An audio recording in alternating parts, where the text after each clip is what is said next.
Good morning students. I hope सभी घर पे अच्छे होंगे और अच्छे से अपनी पढ़ाई भी कर रहे होंगे। आज हम करने जा रहे हैं अपनी वर्कशीट नंबर 10। डेट है 28 जुलाई और हमारा सब्जेक्ट है इंग्लिश। क्लास है 9th। तो आज हम करेंगे 9th की इंग्लिश का। देखिए टॉपिक हमें दिया हुआ है comprehension literature passage. Literature passage का मतलब हमारी टेक्स्ट बुक से ये लिया गया हुआ। हमारी टेक्स्ट बुक कितनी है बेटा? 2 हैं। अगर कोई किसी भी बच्चे को ध्यान ना हो तो बीहाइव मैं एक बार लिख रही हूँ यहाँ पे। हमारे टेक्स्ट बुक का नाम क्या है? बीहाइव, जिसमें से हमने the fun they had first chapter पढ़ा था। और दूसरी कौन सी है? मोमेंट्स। कौन सी है अपनी दूसरी बुक? मोमेंट्स। तो आज हम ये जो है पैसेज लिया हुआ है ये हमारे मोमेंट्स बुक के चैप्टर फर्स्ट से लिया गया है, द लॉस्ट चाइल्ड। तो हमारा फर्स्ट चैप्टर है the lost child moments book का। तो अब हमें कौन सा टॉपिक दिया है? वहाँ कॉम्प्रीहेंशन पैसेज। तो चलो स्टार्ट करते हैं अपने पैसेज को पढ़ना। The lost child is a story. Lost child एक स्टोरी है रिटन बाय मुल्क राज आनंद। किसने लिखा है ये चैप्टर? हमारा मुल्क राज आनंद। ये एक बहुत बड़े राइटर हैं। इन्होंने कूली जैसी काफ़ी अच्छी अच्छी बुक्स लिखी हुई हैं। Mulk Raj Anand. In this story a child visit a village fair with his parents. इसमें क्या करता है? एक छोटा बच्चा होता है जो गांव के एक मेले में, फेयर का मतलब होता है मेला, गांव के एक मेले में अपने पेरेंट्स के साथ जाता है। हमारी ये कहानी है। He is happy and excited. वो बहुत खुश है और एक्साइटेड है। एक्साइटेड का मतलब बहुत उत्साहित, उत्सुक। एक्साइटेड, जैसे तुम्हें अगर कोई गिफ्ट मिल जाए तो तुम लोग कितने उत्साहित हो जाते हो, या फिर तुम्हें ये बोला जाए कि आज हम ट्रिप पे जाते हैं तो सारे बच्चे बहुत एक्साइट हो जाते हैं। Fascinated by the toy shops on the way he demands for them. Fascinated का मतलब होता है बेटा फैसिनेटेड। फैसिनेटेड का मतलब क्या होता है? अट्रैक्ट होना किसी चीज से, आकर्षित करना। कोई चीज उनको आकर्षित कर रही है अपनी ओर, तो इसका मतलब क्या होगा? अट्रैक्ट होना। और किसकी तरफ अट्रैक्ट होना? कोई भी चीज जो उन्होंने देखी उसके प्रति और किसका मतलब है ये? फैसिनेटेड का। फैसिनेटेड मीन अट्रैक्ट होना। Attract by the toy shop. और किस वजह से वो अट्रैक्ट हो रहा है? टॉय शॉप से, यानी कि ऑन द वे, रास्ते में जितनी भी उसको खिलौने की शॉप्स दिखाई दी हैं उसके प्रति वो बहुत अट्रैक्ट हो गया है। ही डिमांड्स, डिमांड्स का मतलब होता है मांग करना। He demands for them but receive a cold stare. Stare का मतलब होता है घूरना। उन्होंने इन सब चीज़ों के लिए डिमांड की। कौन सी चीज़ें? जो भी उसको रास्ते में दिखाई दे रही हैं। टॉय शॉप पे उसने बहुत सारे टॉयज देखे तो उसके लिए उसने अपने पेरेंट्स से मांग की, लेकिन उसको क्या मिला? एक कोल्ड स्टेयर, यानी उसके पेरेंट्स ने उसको बस घूर दिया। ऑफ रिफ्यूजल, रिफ्यूजल का मतलब होता है मना करना, बाय हिज पेरेंट्स। और उसके पेरेंट्स ने उसको घूर के मना कर दिया, मना कर देना। रिफ्यूजल का मतलब मना कर देना, यानी उसको वो चीजें नहीं दिलाई।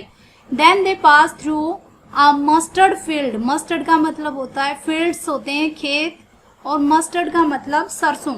तो कहाँ से वो गए? सरसों के खेत से। सरसों का खेत किसका मतलब होता है? मस्टर्ड का, सरसों का खेत। वहाँ से जब वो गुजरे, क्योंकि कहाँ जा रहे हैं? वो एक मेले में जा रहे हैं, तो रास्ते में उसको जो जो चीज़ें दिखाई दे रही हैं वो बहुत अट्रैक्ट हो रहा है उनके प्रति। देर ही इज मेस्मराइज्ड। मेस्मराइज्ड का मतलब भी वही हो गया, अट्रैक्ट होना बाय द नेचर। तो अब उसको क्या चीज़ अट्रैक्ट कर रही है? नेचर, हमारी प्रकृति, यानी बहुत सारे वहाँ पे फूल खिले हुए पेड़ पौधे हैं, वहाँ पे मिडोज हैं, बहुत सारी पगडंडियाँ हैं, तो वो नेचर अब उसको अट्रैक्ट कर रही है। Finally they reach the fair. और अंततः वो मेले में पहुँच गए। There he is attracted a sweet meal seller. अब वो कहाँ पे क्या चीज़ उसको अट्रैक्ट कर रही है? एक स्वीट शॉप। जहाँ पे स्वीट शॉप, वहाँ पे क्या मिल रहा है? मीट। मीट होता है बेटा मांस, चिकन वगैरह जिसको हम बोलते हैं। ए फ्लावर सेलर, या फिर फूल बेचने वाला। अ बैलून सेलर। बैलून का मतलब सभी आई थिंक सारे बच्चे जानते हैं, गुब्बारे वाला। बैलून सेलर हो गया गुब्बारे बेचने वाला। तो ये सारे की सारी चीज़ें उसको अट्रैक्ट कर रही हैं। फ्लावर सेलर, यानी जब वो फूलों वाले के पास से गुजरता है तो उसका फूल लेने का मन करता है। जब वो बैलून सेलर के पास से गुजरा तो उसका बैलून लेने का मन किया। And a snake charmer, snake charmer होता है सपेरा, जो सांप को रखता है, सपेरा। ही मरमरस, मरमर का मतलब होता है बड़बड़ाना। वाइल आस्किंग फॉर एवरीथिंग, वो अब बड़बड़ाता है, यानी हर चीज के लिए उसे पूछना पड़ता है अपने पेरेंट्स से कि मुझे ये दिला दो, मुझे ये, क्योंकि उसका सारी चीजें लेने का मन करता है। बट ही नोज, लेकिन वो जानता था that he will be refused, कि वो मना कर दिया जाएगा, इसीलिए वो अपने मन में बड़बड़ा रहा है। मरमर का मतलब बड़बड़ाना, अपने मन में बड़बड़ाना, यानी अपने मन में कहना कोई बात, दूसरे को सुनाई ना दे। क्योंकि अब देखो बहुत सारे बच्चे भी ऐसे ऐसे करते हैं ना, जब अपने पेरेंट्स के पास जाते हैं, कोई महंगी चीज वो लेने की डिमांड करते हैं, पेरेंट्स मना करते हैं, तो अगली चीज को वो मन मन में ऐसे बोलते हैं, क्या फायदा, मैं लूंगा, पेरेंट्स मना कर देंगे। तो इसीलिए वो मन मन में ये सारी की सारी चीजें बोल रहे हैं, क्योंकि वो जानता है कि अगर मैंने कोई भी डिमांड की तो पेरेंट्स मना कर देंगे। सो विदाउट वेटिंग, इसलिए बिना कोई वेट किए किसी अपने पेरेंट्स के आंसर का, ही कीप्स मूविंग फॉरवर्ड, वो आगे बढ़ता चला गया। Then he comes near a roundabout, अब वो नियर राउंड अबाउट के पास पहुंच गया। राउंड अबाउट एक झूला होता है, जो गोल वाला झूला होता है, वो उसके पास पहुंच गया। जब वो झूले के पास आता है तो उसने स्ट्रांगली साहस करके अपने पेरेंट्स को ये बोला कि कैसे भी करके अब तो मुझे, यानी कि इस झूले पे बैठना ही है। अपने पेरेंट्स से उसने बोल्डली रिक्वेस्ट की। बट अलास, फिर क्या हुआ उसके साथ फिर से, बट अलास, अलास का मतलब होता है दुखी होके जब हम करते, हाँ ऐसा कुछ हो गया। But alas his parents were not there, लेकिन अब की बार जब उसने मतलब स्ट्रांगली अपने पेरेंट्स से रिक्वेस्ट की तो उसने देखा उसके पेरेंट्स वहां है ही नहीं। ही इज लॉस्ट, वो गुम हो गया।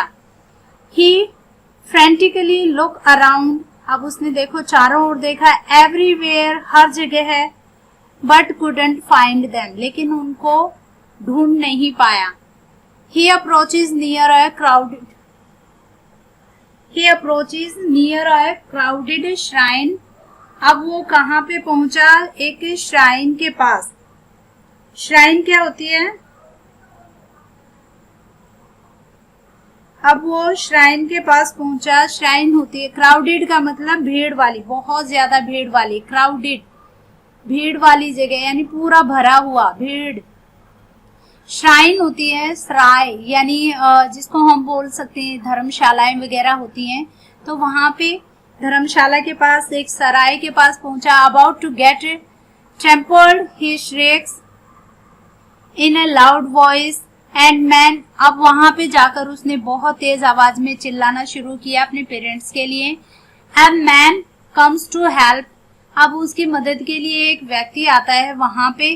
The child is crying inconsolably asking for his parents, और बच्चा जो है कि रोए जा रहा है और अपने पेरेंट्स के बारे में पूछ रहा है। The man tries to soothe, soothe का मतलब होता है बेटा शांत कराना, पैसिफाई करना उसको। तो जो आदमी है वो उसको शांत कराने की कोशिश करता है, शांत कराना, लेकिन by offering A ride in a round about, जिस पर वो झूलना चाहता था उसी पर उसको एक, यानी झूले पर उसको झुलाने का ऑफर देकर उसको शांत कराने की कोशिश करता है। टू लिसन टू म्यूजिक, या फिर ये कहता है कि स्नेक चार्मर का जो म्यूजिक है उसको सुनाकर। ऑफर है रेनबो कलर्ड बैलून, या फिर रेनबो कलर्ड का बैलून दिलाकर। वो बहुत सारे ऑफर करता है वो आदमी उसको कि ताकि बच्चा चुप हो जाए। क्या क्या ऑफर करता है, राइड का ऑप्शन देता है, म्यूजिक सुनने का ऑप्शन देता है, रेनबो कलर का बैलून दिलाने का, गार्लैंड और एक माला दिलाने का जो कि वहां पर है। To put around his neck, ताकि वो अपने गले में डाल सके। अ गिफ्ट ऑफ स्वीट्स, या फिर मिठाइयों को गिफ्ट देने की कोशिश करता है ताकि बच्चा शांत हो जाए, लेकिन बच्चा तो अपने पेरेंट्स को ही ढूंढ रहा है, बार बार उन्हीं के बारे में पूछ रहा है। But the child refuses everything, refuse का मतलब अभी जस्ट हमने ऊपर बताया था, रिफ्यूज का मतलब बेटा मना कर देना। बच्चा हर चीज के लिए मना कर देता है। All that he wants his mother, लेकिन जो भी उसे चाहिए था वो क्या चाहता था, वो सारी चीजें वो उसकी मदर एंड फादर, यानी कुछ भी उसको नहीं चाहिए, उसकी सारी चीजें क्या थे, उसके पेरेंट्स, उसके मदर एंड फादर। तो ये हमारा पैसेज था जो हमारे फर्स्ट चैप्टर से लिया गया है। चलो अब नीचे कुछ क्वेश्चंस दिए हुए हैं बेटा, इस पैसेज पे बेस्ड क्वेश्चन है। देखो, passage answer the following basis on the given passage. तो ये कुछ क्वेश्चंस है, चलो इनको करते हैं। और क्वेश्चन भी कैसे हैं हमारे पास, एमसीक्यू।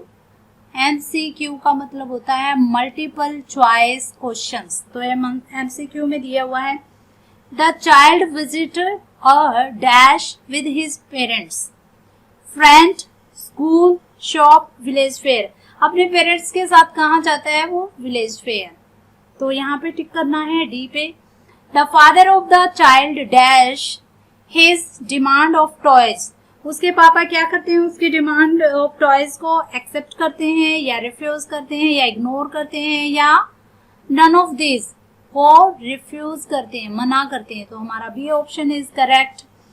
थर्ड क्वेश्चन है, the child gets attracted to dash in the village fair. Village fair में बच्चा किन किन चीजों से अट्रैक्ट होता है, sweet meat seller, a balloon man, a flower seller, all of them. तो अब देखो, क्योंकि उसको ये सारी की सारी चीजें जस्ट अभी हमने पैसेज में देखी हैं कि उसको ये सारी चीजें अट्रैक्ट करती हैं, तो हमारा D option is right. Fourth question, finally he gathers courage and boldly request for. अब देखो, उसने कैसे भी करके अपना साहस, करेज का मतलब होता है साहस, अपने कैसे भी करके उसने साहस बटोरा, साहस इकट्ठा किया और उसने बोला किसके लिए, जो झूला था उसके लिए उसने बोल्डली रिक्वेस्ट की। तो झूला कौन सा है, देखो, म्यूजिक ऑफ स्नेक चार्मर। क्या उसने स्नेक चार्मर के लिए की रिक्वेस्ट, या फिर ride in about in round about, balloon, sweets, उसने की राइड इन इसके। तो ये हमारा हो गया बी ऑप्शन इज करेक्ट। कौन से का, फोर्थ क्वेश्चन का बी ऑप्शन इज करेक्ट। अब नेक्स्ट हमारा है फिफ्थ क्वेश्चन। फिफ्थ क्वेश्चन में क्या कह रहा है बेटा, फोर्थ का हो गया B, he feels dash after getting lost. He feels dash after getting lost. उसको कैसा फील हुआ जब वो उसको पता चला कि वो गुम हो गया है, या आफ्टर गेटिंग लॉस्ट, गुम होने के बाद उसको कैसा लगा, डिलाइटेड। डिलाइटेड का मतलब होता है बेटा खुशी होना, तो डेफिनेटली उसको खुशी तो नहीं हुई होगी, खुशी। एंग्री का मतलब होता है गुस्सा, गुस्सा। कैसी सिचुएशन थी उसकी, मिजरेबल। मिजरेबल का मतलब होता है दयनीय, यानी जिस पर दया आए। सेटिस्फाइड का मतलब संतुष्ट। अब देखो, बच्चा संतुष्ट नहीं था क्योंकि उसके पेरेंट्स गुम हो चुके थे, वो गुम हो चुका था, उसको कहीं भी पेरेंट्स दिखाई नहीं दे रहे थे, तो इसलिए वो खुश भी नहीं होगा। तो डेफिनेटली हमारा ये ऑप्शन तो हो ही नहीं सकता, वो बहुत गुस्सा था। गुस्सा किस पे करता, कोई वहां पे है नहीं, उसके फ्रेंड्स नहीं है, पेरेंट्स नहीं है, तो ये भी नहीं होगा। मिजरेबल, तो डेफिनेटली हमारा answer is C. C option is correct. Next question, the man offers the child dash. क्या ऑफर करता है man, ride in the roundabout, a rainbow coloured balloon, sweets. तो देखो, ये सारे के सारे उन्होंने ऑप्शन में दिए थे। राइड का ऑप्शन भी दिया था, रेनबो कलर्ड का बैलून भी दिलाना चाह रहा था, स्वीट्स भी। लेकिन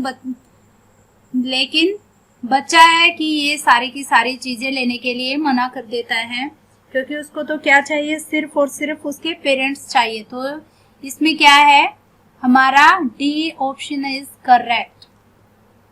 नेक्स्ट है हमारा seventh question, which part of the speech does the word inconsolably, inconsolably belongs to, यानी कि इसमें कौन सा पार्ट है। देखो बेटा, एडजेक्टिव क्या होता है, एडजेक्टिव होता है जो किसकी विशेषता बताए, नाउन या प्रोनाउन या फिर खुद एडजेक्टिव की। तो डेफिनेटली एडजेक्टिव तो नहीं होगा क्योंकि ये नाउन की नहीं बता रहा।